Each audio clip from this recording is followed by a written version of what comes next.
লোকটি মেয়েটিকে পানি ট্যাঙ্কে চাপ দিয়েছিল যতক্ষণ না সে অসংযত হয়ে পড়ে এবং তার শরীরের নিচের অংশ থেকে প্রস্রাব বেরিয়ে আসে। লোকটি মেয়েটিকে অল্প সময়ের জন্য শ্বাস নিতে দিল, আর কে জানে কতবার সে অপারেশনটি পুনরাবৃত্তি করল। ইয়ানশিকে এমনভাবে নির্যাতন করা হয়েছিল যে প্রায় ভেঙে পড়ার উপক্রম হয়েছিল। যাকে সে খুব হট ভেবেছিল সে একজন বিকৃত লোক হয়ে উঠল। অপ্রত্যাশিতভাবে আজি ইয়ানশির সৌন্দর্যে মোটেও আগ্রহী ছিল না, যতক্ষণ না আজি একটি অদ্ভুত অঙ্কন কাগজ বের করে। ইয়ানশি বুঝতে পারলেন যে তার প্রতিশোধ এসে গেছে। দেখা যাচ্ছে যে ইয়ানশি কলেজে পড়ার সময় খারাপ ছেলেদের একটি দলের সদস্য ছিল।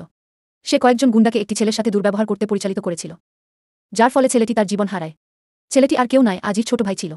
আজি প্রতিশোধ নিতে এসেছিল। সে মেয়েটিকে মাটিতে ফেলে দেয় এবং হেডফোন পরতে বাধ্য করে। গানের ভলিউম যখন সর্বোচ্চে পৌঁছেছিল তখন উচ্চ ডেসিবেল শব্দ মেয়েটির কানের পর্দা ভেদ করে। সে নেকড়ের মতো চিৎকার করে কেঁদে উঠল। এই অমানবিক নির্যাতনের পদ্ধতিটি ঠিক সেই পদ্ধতি যা ইয়ানশি আজির ছোট ভাইয়ের উপর ব্যবহার করেছিলেন।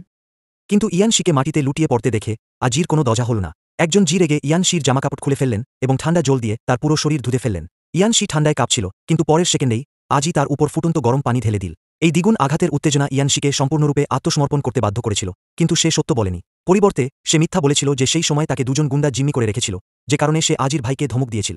এই দ্বিগুণ আঘাতের উত্তেজনা ইয়ানশিকে সম্পূর্ণরূপে আত্মসমর্পণ করতে বাধ্য করেছিল, কিন্তু সে সত্য বলেনি। পরিবর্তে সে মিথ্যা বলেছিল যে সেই সময় তাকে দুজন গুন্ডা জিম্মি করে রেখেছিল, যে কারণে সে আজির ভাইকে ধমক দিয়েছিল। আজি বিশ্বাস করবে কি করবে না বুঝতে পারছিল না, কিন্তু এটা স্পষ্ট ছিল যে সে ইয়ানশির কোনো সহযোগীকে যেতে দেবে না। ইয়ানশির এক সহযোগীর সাথে মোকাবিলা করার পর এজি আবার গুদামে ফিরে আসে এবং ইয়ানশিকে নির্যাতন শুরু করে, কিন্তু এবার এজি তাকে সম্পূর্ণরূপে ধ্বংস করতে চায়।